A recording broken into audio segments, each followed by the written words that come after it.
శ్రీమాత్రే నమః. గురు పౌర్ణమి సందర్భంగా మనకు ఇక్కడ దర్శనమిస్తున్న గురువుల గురించి తెలుసుకుందాం. మొదటగా ధర్మశాస్త్ర స్వామిని ఇక్కడ ప్రతిష్ఠించారు. తరువాత దుర్వాస మహర్షిని ఇక్కడ మనకు ప్రతిష్ఠించారు. తరువాత ఇక్కడ మహావీర్ గురువు గారిని ప్రతిష్ఠించారు. ఇక్కడ శ్రీ గౌతమ బుద్ధ విగ్రహాన్ని ప్రతిష్ఠించారు. తరువాత ఆది శంకరాచార్యుల గారిని మనకిక్కడ ప్రతిష్ఠించారు. రామానుజాచార్యుల గారిని ఇక్కడ ప్రతిష్ఠించారు. తర్వాత శ్రీ రాఘవేంద్ర స్వామి వారిని ఇక్కడ ప్రతిష్ఠించారు.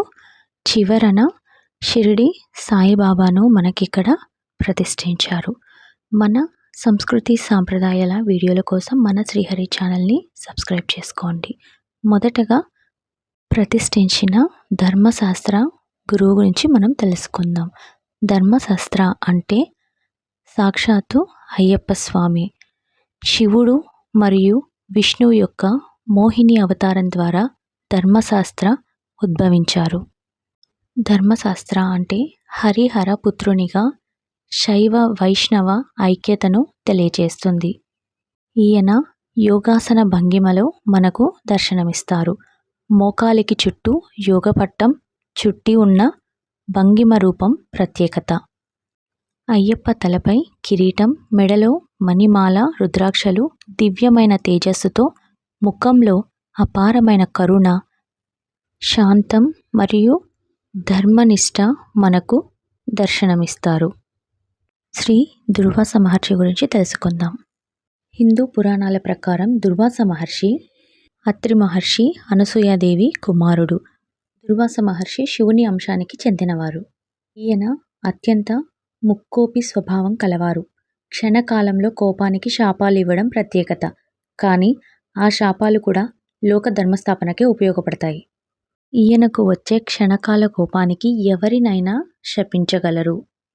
దుర్వాస మహర్షి ఇంద్రుడిని పారిజాత పుష్పమాలను నిర్లక్ష్యం చేయడం వల్ల శపించారు. శకుంతల ధ్యానంలో ఉండి మహర్షిని గమనించలేదని శపించారు. యాదవులకు కూడా శాపమిచ్చారు. మహాభారతంలో శ్రీకృష్ణుని కుమారులు మరియు యాదవ వంశాన్ని నాశనమవుతారని శాపం పెట్టారు. ఇప్పుడు శ్రీ మహావీర్ గురువు గారి గురించి తెలుసుకుందాం. భగవాన్ మహావీరుడు జైన మతానికి చెందిన 24వ తీర్థంకరుడు. జైన తత్వశాస్త్రం ప్రకారం తీర్థంకరులందరూ మానవులుగా జన్మించారు. కానీ వారు ధ్యానం, ఆత్మ సాక్షాత్కారం ద్వారా పరిపూర్ణత పొందారు. వీరు జైనులకు దేవుళ్ళు. వీరి బోధనలు అహింస, ఏ జీవిని హింసించకూడదు, సత్యం, ఎల్లప్పుడూ నిజాయితీగా సత్యాన్నే పలకాలి, అస్తేయం, అనుమతి లేకుండా ఇతర వస్తువులను తీసుకోకూడదు, బ్రహ్మచర్యం, ఇంద్రియ నిగ్రహాన్ని కలిగి ఉండాలి. గౌతమ బుద్ధుడు బౌద్ధ మతాన్ని స్థాపించిన గొప్ప ఆధ్యాత్మిక గురువు. ఆయన అసలు పేరు సిద్ధాంతురుడు. గౌతమ బుద్ధుడు నేపాల్ లుంబినీలో జన్మించారు. ఆయన సత్య అన్వేషణ కోసం తన 29వ ఏట వయసులోనే ఇల్లు వదిలి బోధ్గయాలో జ్ఞానోదయం పొంది బుద్ధుడిగా మారారు. గౌతమ బుద్ధుడు బౌద్ధ మత ధర్మానికి మూలకారకులు. అనేక సంవత్సరాలు కఠిన సాధన చేసి బీహార్లోని గయా వద్ద నిరంజన నది ఒడ్డున రావి చెట్టు అంటే బోధివృక్షం ఇక్కడ ధ్యానం చేశారు. ఆదిశంకరాచార్యులు గారు కేరళలోని కాలాడి గ్రామంలో జన్మించారు. వైశాఖ శుద్ధ పంచమి నాడు అవతరించారు. 32 సంవత్సరాలు జీవించారు. ఈయన ద్వారా అద్వైత సిద్ధాంతాన్ని పునరుద్ధరించారు. దేశవ్యాప్తంగా 4 పీఠాలను స్థాపించారు. వీరి బోధన జీవుడు మరియు బ్రహ్మ ఒకటే అని చెప్పే అద్వైత వేదాంతాన్ని బలోపేతం చేశారు. బ్రహ్మ సూత్రాలు, భగవద్గీతకు శక్తివంతమైన వ్యాఖ్యలు రాశారు. స్తోత్రాలు, సౌందర్యలహరి, భజగోవిందం, నిర్వాణ శతకం వంటి అనేక ప్రసిద్ధ స్తోత్రాలు రచించారు. శ్రీ రామానుజాచార్యులు హిందూ మతంలో శ్రీ వైష్ణవ సాంప్రదాయాన్ని అందరికీ చెప్పిన గొప్ప తత్వవేత్త. ఈయన ఆధ్యాత్మిక గురువు మరియు సామాజిక సంస్కర్త. శ్రీ రామానుజాచార్యులు గారు తమిళనాడులోని శ్రీ పెరంబుదూర్ గ్రామంలో జన్మించారు. ఈయన సిద్ధాంతం జీవుడు, ప్రకృతి, పరమాత్మ అంటే అన్నీ శ్రీమన్నారాయణుడే అని, వేరువేరు కాదు అని తెలియచెప్పారు. 120 సంవత్సరాల సుదీర్ఘకాలం జీవించి ధర్మ ప్రచారం చేశారు. శ్రీ భాష్యం, గీతా భాష్యం, వేదాంత దీపం, వేదాంత సారం, వేదాంత సంగ్రహం, శ్రీరంగ గద్యం, వైకుంఠ గద్యం గ్రంథాలను రచించారు. వీరు వేరువేరు శాస్త్రాలు, మంత్ర రహస్యాలను 5 మంది గురువుల దగ్గర నేర్చుకున్నారు. వీరిని పంచ సంస్కార ఆచార్యులు అని పిలుస్తారు. తన గురువు గారు మంత్రాన్ని ఉపదేశించి ఎవరికి తెలియనీయకు అని చెప్పగా తిరుగోష్ఠి గోపురం అనే ఆలయం పైకి ఎక్కి మరీ అందరికీ వినపడేలా మంత్రాన్ని ఉపదేశించారు. నాకు పాపం వచ్చినా పర్వాలేదు, అందరికీ మోక్షం కలగాలన్నదే ఆయన ఉద్దేశం. తమిళనాడు శ్రీరంగం రంగనాథస్వామి ఆలయంలో రామానుజాచార్యుల వారి అసలైన భౌతిక కాయాన్ని ఇప్పటికీ మనం దర్శనం చేసుకోవచ్చు.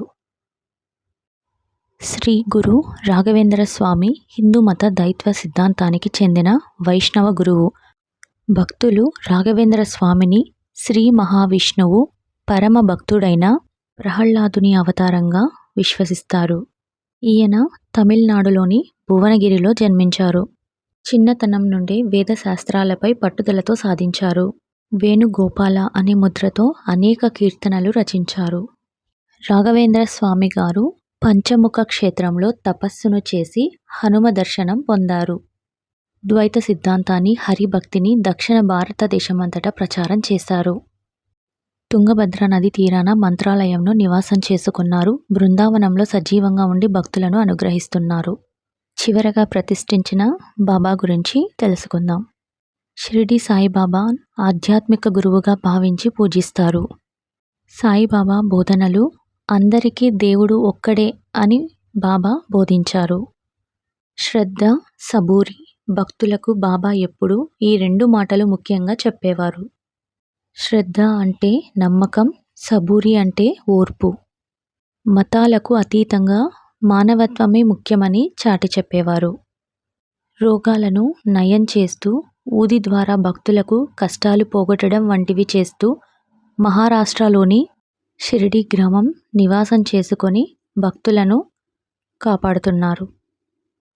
గురు పౌర్ణమిని ఆషాఢ శుద్ధ పౌర్ణమి రోజున జరుపుకుంటాము.